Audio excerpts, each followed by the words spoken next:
Les damos la bienvenida a un nuevo episodio de Nosotras, un programa feminista de televisión mexiquense.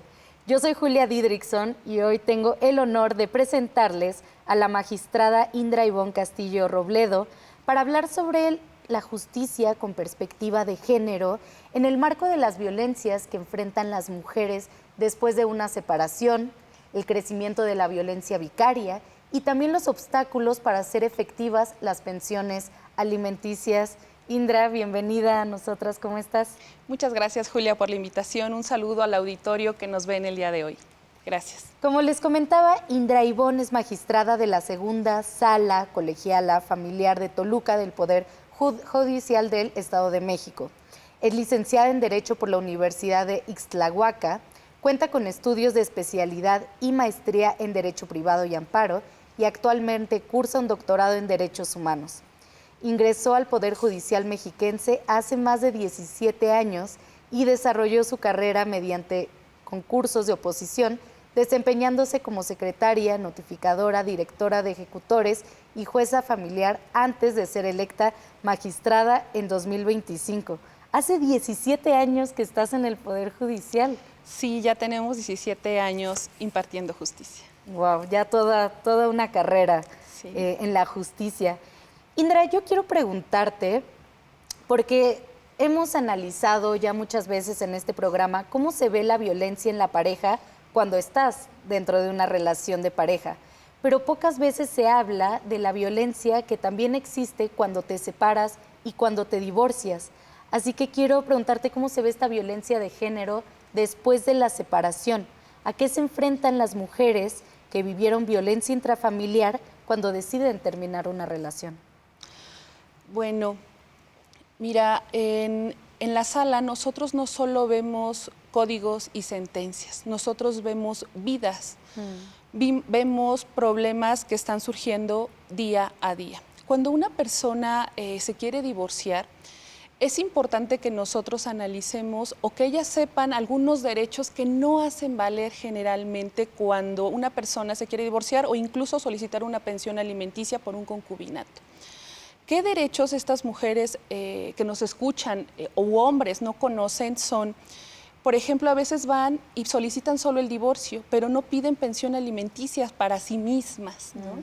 Entonces, hacer esta solicitud de pensión alimenticia la pueden hacer desde dos vertientes, ya sea desde la asistencial o resarcitoria. Okay. Asistencial se refiere para que tengan todo lo suficiente para poder subsistir, no con lujos, claro, pero sí que puedan subsistir. Y resarcitoria es algo que ya nos dijo la Corte, en la cual se debe de resarcir ese costo de oportunidad que las mujeres muchas veces dejamos por dedicarnos al hogar. Claro. Ese costo de oportunidad de habernos dedicado a una fuente laboral fija o estable, pues ese costo de oportunidad se debe de resarcir. ¿Y cómo se debe de resarcir? Pues económicamente. Y eso nosotros, ya lo dijo la Corte, que incluso la doble jornada laboral. Pasa que a veces muchas mujeres trabajamos en una fuente formal y también llegamos a casa a hacer las labores del hogar. Entonces, ¿qué pasa en esos supuestos? También se tiene derecho a una pensión para sí mismas. En este tipo de procedimientos, la Corte también ya nos dijo que hay una presunción a favor de las mujeres que siempre se dedican a las labores del hogar. Entonces, ¿quién debe de demostrar que no hubo esa dedicación al hogar? Pues el otro cónyuge. Es decir, se revierte la carga de la prueba. Entonces, si se dan cuenta, todos estos derechos que hemos logrado las mujeres ha sido una lucha grande a través de los años. Apenas tiene 79 años, desde 1947, que nosotros pudimos ejercer el voto y ser votadas. Es muy poco tiempo. Antes no teníamos un acceso a la educación como ahora se tiene.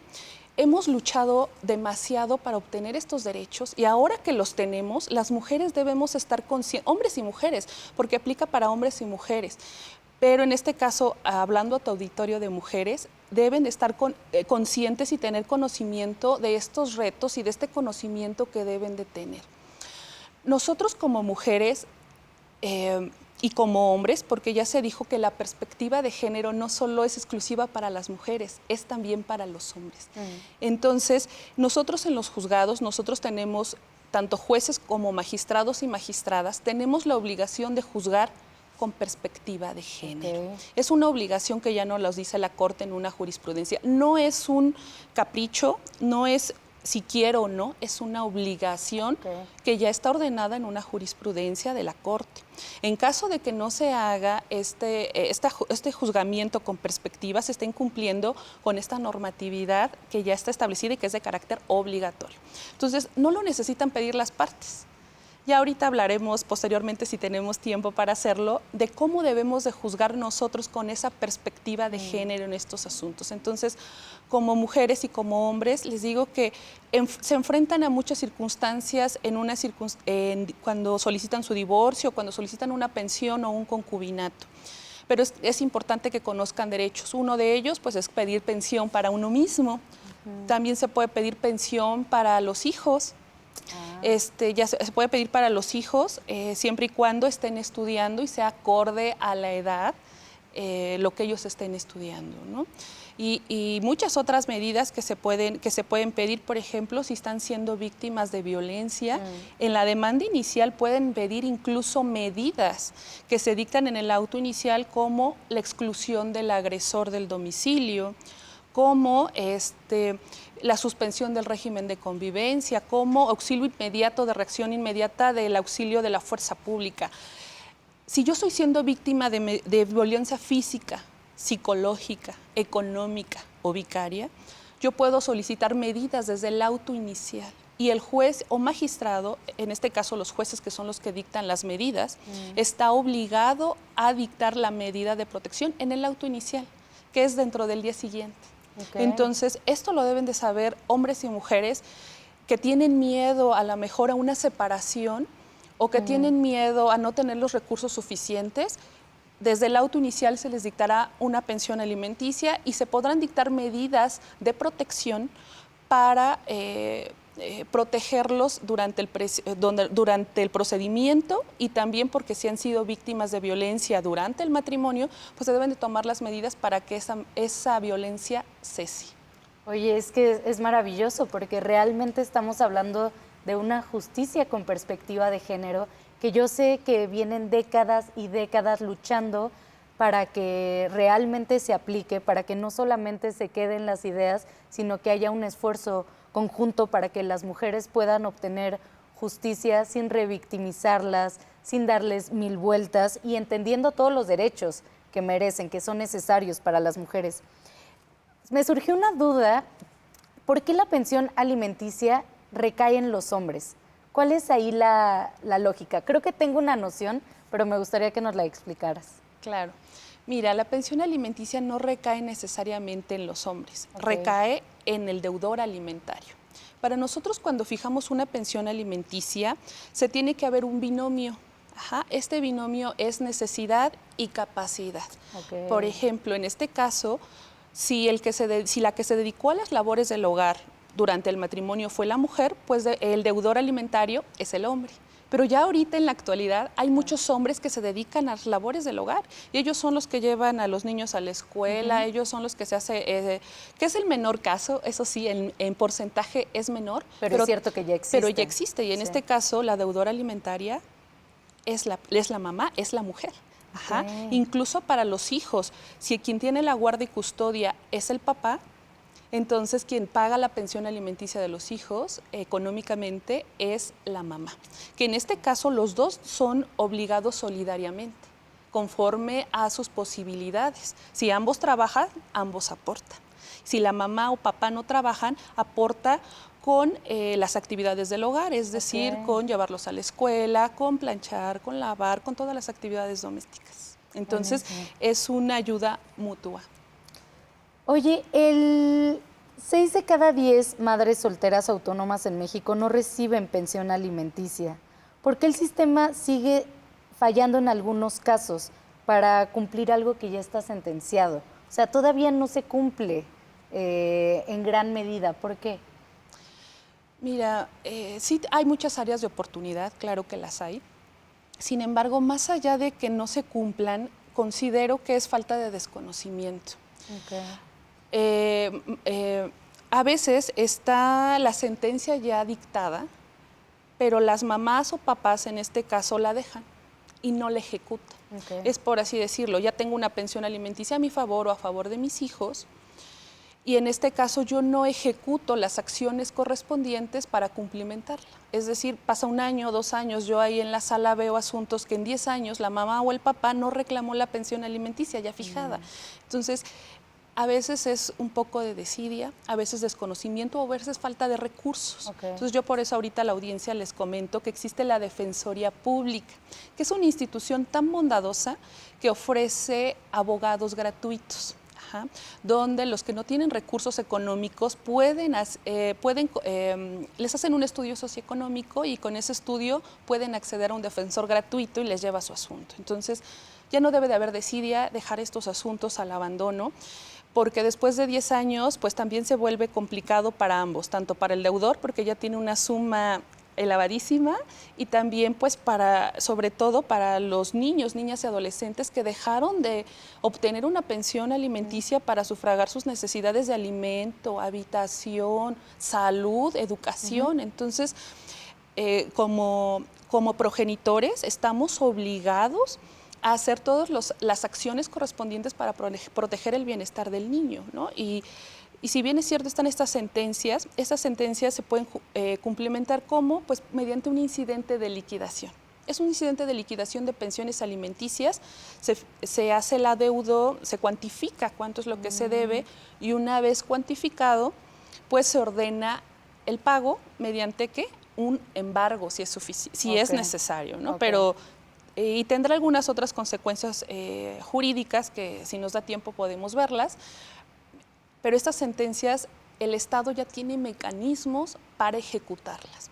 ¿Qué es lo que le digo al auditorio que nos escuchan, que ya tiene una sentencia, que ya tiene una pensión fijada y no ha podido ejecutarla? Si no tiene los recursos, que vaya a la Defensoría Pública, o en su caso, que tiene a su alcance el incidente de liquidación de pensiones alimenticias para ejecutar estas pensiones que no han sido ejecutadas, pues, en un largo tiempo, y que no deje pasar el tiempo, aunque sí. Estas pensiones son imprescriptibles. ¿Qué significa? No prescriben por el paso del tiempo. Me ha pasado de un joven que tenía 37 años y reclamó las pensiones alimenticias desde que era bebé hasta que terminó la escuela. Entonces, no prescriben. Entonces, si ustedes saben de alguien que no les haya pagado su pensión, nunca es tarde para hacer esa demanda, porque es un derecho adquirido que ya se tiene. Buenísimo. Indra, vamos a un pequeño corte y ahorita regresamos. No se vayan.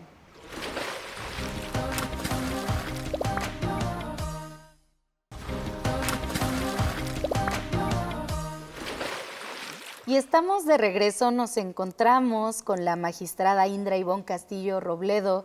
Hace unos minutitos estábamos hablando sobre las pensiones alimenticias, sobre los derechos que ustedes, mujeres, tienen en cuanto a ellas. Y en este bloque 2, Indra, quisiera que profundicemos en la violencia vicaria, que es otra de las violencias de género que también se viven cuando hay una ruptura, una separación, un divorcio. ¿Cómo describirías esta violencia? Mira, hay procedimientos especiales de violencia que llevamos en la sala, en los juzgados.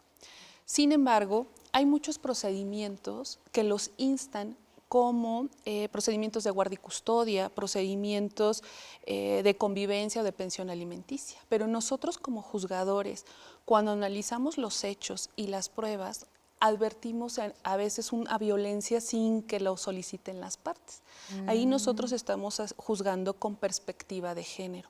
De los hechos que se advierten en las demandas y de las pruebas, nosotros hemos advertido violencia psicológica, violencia sexual, violencia física y violencia vicaria.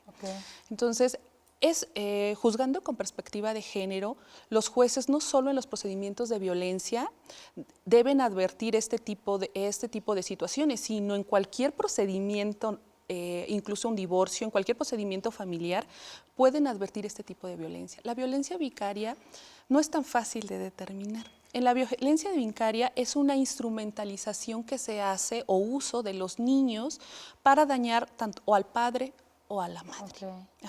Entonces, unos ejemplos de esta instrumentalización, por ejemplo, se les habla mal a los niños de la mamá o del papá, a efecto de generar un odio, un rencor, un resentimiento.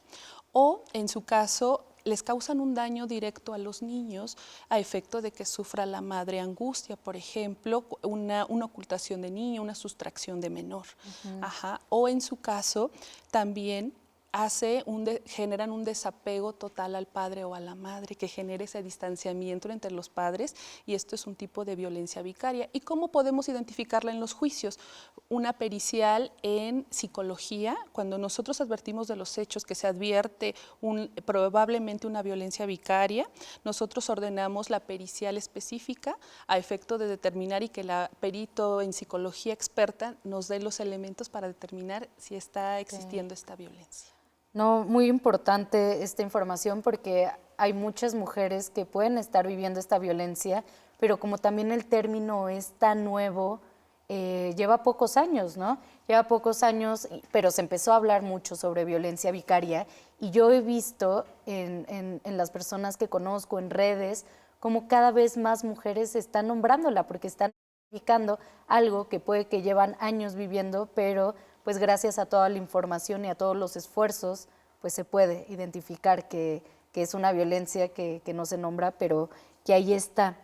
¿Y qué señales de alerta pueden ayudar a identificar a una mujer que está viviendo violencia vicaria? Ya nos decías, ¿no? Si los hijos o las hijas están siendo manipulados o manipuladas para tener resentimientos o odio contra la madre, pero ¿cómo saber también si hay un peligro de que el padre secuestre a los hijos, que es algo que yo he visto mucho? ¿Se da mucho esto de la sustracción de los niños? Sí, sí se da. Hay asuntos donde la guardia y custodia ya está concedida al papá o a la mamá. El progenitor que no tiene la guardia y custodia a su favor, que solo tiene un régimen de convivencias, él solo puede convivir en el periodo establecido. Es decir, si son vacaciones, solo los 15 días que le tocan o el fin de semana que le toca. Pero ha sucedido que con el fin a veces de dañar a la progenitora, ese fin de semana no lo regresa y se lo lleva incluso de vacaciones 15 días, pero no le avisa a mamá o a papá que tiene la guardia y custodia en dónde están, en qué hotel están, si el niño está bien, si comió, si durmió. Entonces, esto es un tipo de violencia vicaria, la sustracción de los niños dentro de un periodo de convivencias que no estaba fijado en el régimen, ¿no? Entonces, es importante que se analice que no solo la sustracción, sino que esta sustracción se busque con el afán de dañar a la progenitora, ¿no? O al progenitor que no tiene la guardia y custodia. Entonces, si están siendo víctimas de violencia vicaria al auditorio o algún otro tipo de violencia, yo les comento a hombres y mujeres que nos ven que no tengan miedo. Los juzgados y las autoridades, en este caso los magistrados en las salas, es nuestra obligación hacerles justicia y visibilizar esto que ustedes a lo mejor no visibilizan porque ya lo ven normal. A veces recibir insultos, a veces recibir golpes, lo vemos normal. A veces la celotipia la vemos normal. Es violencia. Entonces, si yo estoy siendo víctima de violencia, es necesario a veces que un juzgador tome una medida, como que sustraigan a la persona que está violentando, agrediendo a los niños o a la propia mujer u hombre. Entonces, se pueden dictar medidas incluso en materia patrimonial. Por ejemplo, si están dilapidando los bienes, se pueden dictar medidas a efecto de evitar esa dilapidación de bienes, ¿no? ¿Qué es dilapidación de bienes? Dilapidación de bienes es, por ejemplo, que están casados por sociedad conyugal. Entonces, yo ya sé que mi esposa o esposo se quiere divorciar de mí, empiezo a vender todos los bienes, empiezo a vender la casa, empiezo a vender el vehículo. Entonces, ¿qué hacemos?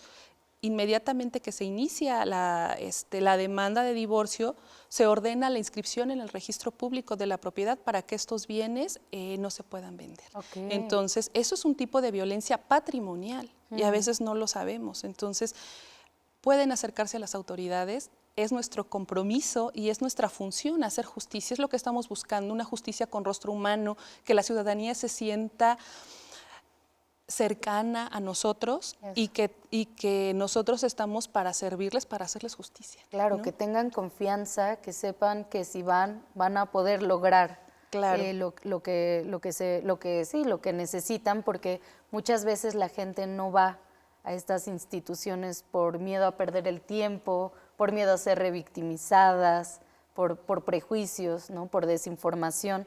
¿A qué lugares pueden asistir si están sufriendo violencia intrafamiliar, violencia vicaria?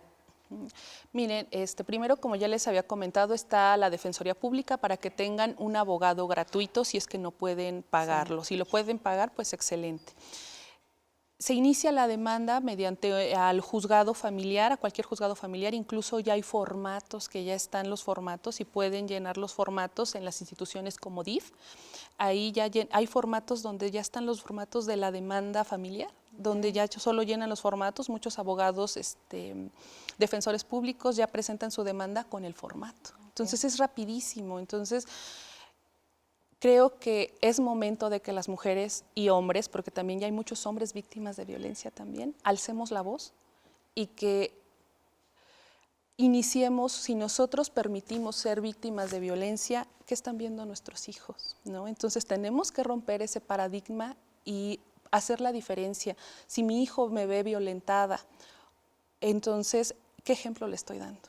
¿No? Entonces, si estoy siendo víctima de violencia, pues acudir y tomar las medidas suficientes para que yo erradique esa violencia de mi vida, ¿no? Incluso para las personas que nos están viendo, puede que conozcan a una mujer que está sufriendo violencia, mándenle este programa y acompáñenle a realizar los procesos debidos, porque a veces también necesitamos ese apoyo, que alguien diga, yo te acompaño, yo voy a estar ahí contigo. Pues magistrada, un último mensaje que le quieras dar a la audiencia, ¿cómo podemos también encontrarte en redes sociales? ¿Estás en Instagram? Sí, estamos en Facebook, y estamos en Poder Judicial del Estado de México, son nuestras redes oficiales, pjedomex.gov.mx, ahí pueden encontrar toda la información del Poder Judicial, donde pueden encontrar herramientas importantes para su conocimiento. Y el mensaje que yo les doy es que las mujeres, me refiero a las mujeres, pero es hombres y mujeres, pero ante esta brecha, las mujeres hemos luchado por tantos años para poder ejercer el voto, para poder usar pantalones siquiera. Sigamos luchando para que se respeten nuestros derechos, para que tengamos derecho a una pensión y que no seamos víctimas de violencia. Magistrada, fue un placer tenerte. Igualmente. Muchísimas gracias por toda esta información que sé que a muchas mujeres, hombres, adolescentes les va a servir. Así que gracias por estar aquí y también les agradezco muchísimo a ustedes por haberse quedado en este programa. Todavía no se vayan porque vamos con la cápsula de recomendación. Hoy les quiero recomendar una de las películas más importantes en cuanto a violencia de género y violencia intrafamiliar y una de las perspectivas que más me gusta de cómo se aborda este tema tan sensible. Se llama Te doy mis ojos y es una película española que narra cómo funciona el ciclo de la violencia en la pareja. Recomiendo esta película porque nos ayuda a comprender que salir de una relación violenta no depende únicamente de la voluntad propia, sino también de las condiciones sociales y económicas en las que se encuentre esa mujer. Así que ahí está la recomendación del día de hoy, búsquenla en internet y yo les pido que no dejen de ver Nosotras, este programa feminista de televisión mexiquense. Nos vemos la siguiente semana.